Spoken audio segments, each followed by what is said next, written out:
Pernah nggak sih kamu kayak gini? Di kepala ada banyak rencana, banyak keinginan, banyak hal yang pengen dilakukan. Tapi badanmu nggak gerak, cuman diem. Rebahan, buka HP, mikir terus. Dan makin lama malah makin bingung harus ngapain duluan. Kamu ngerasa, kenapa sih aku gini-gini aja? Tenang, kamu nggak sendiri. Banyak orang terjebak di dua hal yang kelihatannya sepele, tapi sangat kuat. Overthinking dan kemalasan. Tapi jangan khawatir, ada cara buat keluar dari itu.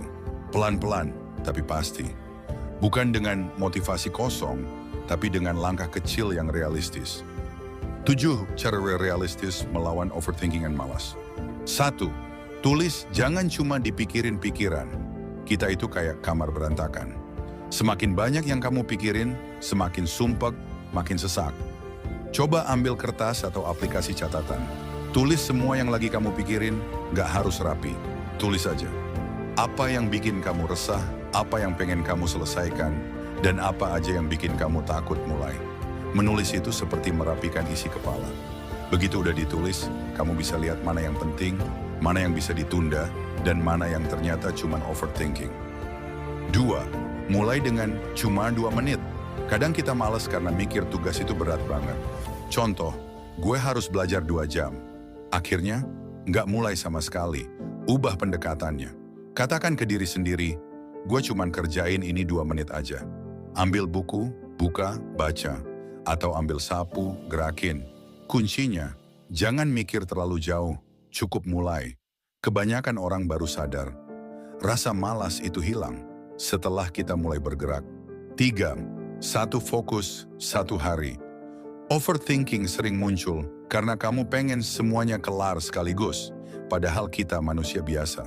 Multitasking itu bikin capek tanpa hasil yang jelas. Hari ini, coba tanya ke diri sendiri, kalau cuma boleh nyelesain 1 hal aja, apa hal paling penting? Fokus ke 1 hal, selesaikan. Nanti kamu akan ngerasa puas dan pelan-pelan kepercayaan dirimu naik.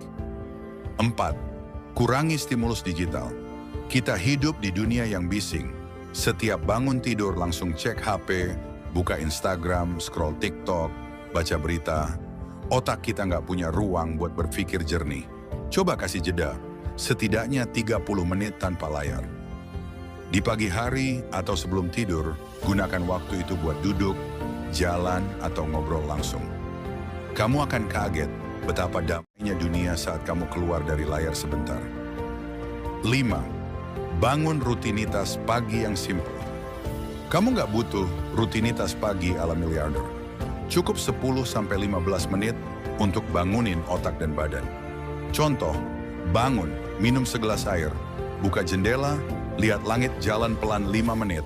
Duduk dan tarik napas dalam rutinitas kecil ini ngasih sinyal ke otak.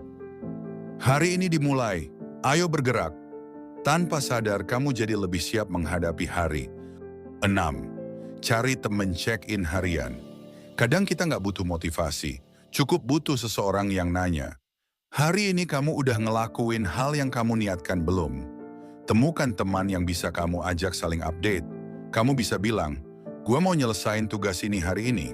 Lalu malamnya, udah kelar atau belum? Support kecil ini bisa bikin kamu lebih bertanggung jawab dan gak sendirian dalam proses. 7. Terima kalau hari ini gak sempurna. Kita sering nunggu mood bagus, nunggu waktu ideal, nunggu lagi semangat. Padahal kadang hari biasa yang sedikit berantakan juga bisa jadi hari produktif. Belajar menerima kalau kamu nggak harus semangat, terus nggak harus rajin tiap hari, nggak harus sempurna. Yang penting, kamu tetap jalan, sekecil apapun langkahnya. Overthinking dan malas itu bukan dosa besar. Tapi kalau dibiarkan, dia bisa bikin hidupmu jalan di tempat. Dan kamu pantas punya hidup yang lebih baik dari itu. Jadi kamu nggak harus berubah besar-besaran. Mulailah dari hal kecil. Dari 2 menit hari ini, dari 1 tugas kecil, dari 1 keputusan buat gak nyerah.